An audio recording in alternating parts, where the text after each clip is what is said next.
ચલો મારા નાના બાળકો બધાને જય શ્રી કૃષ્ણ. બધાને મારા આશીર્વાદ. નાનકડા બાળકો તમે બધાએ આંગણવાડીમાં બેસાડી દીધું. બધા બાળકોને બધાને આરટીઓના સર્ટી મળે છે. પણ 2 વર્ષ આંગણવાડીમાં આવવું જરૂરી છે.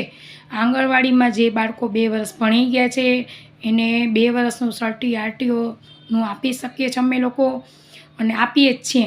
અને 8 દિવસનું મેનુ અલગ અલગ જુદી જુદી વેરાયટી જમવામાં હોય છે.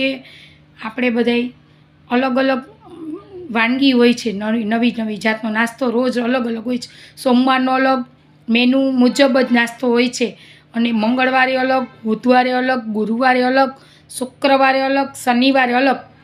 શનિવારે એટલે મસ્ત પુડલા હોય છે. બધા વારે અલગ અલગ નાસ્તો, 3 નાસ્તા રોજ સવારમાં આંગણવાડીમાં બનાવવામાં આવે છે. ને તો બાળકોને મૂકો, સમતોલ આહાર જળવાઈ રહે, સરસ મજાનો પૌષ્ટિક આહાર મળે. બાળકો બધાય વેલકમ, આંગણવાડીમાં આવી જાઓ. અમે તમારે ફૂલ આતુરતાથી ઇંતજાર કરીએ છીએ બાળકોજી. બધાય વેલકમ, આવો. ઓકે, જય શ્રી કૃષ્ણ બધાને મારા.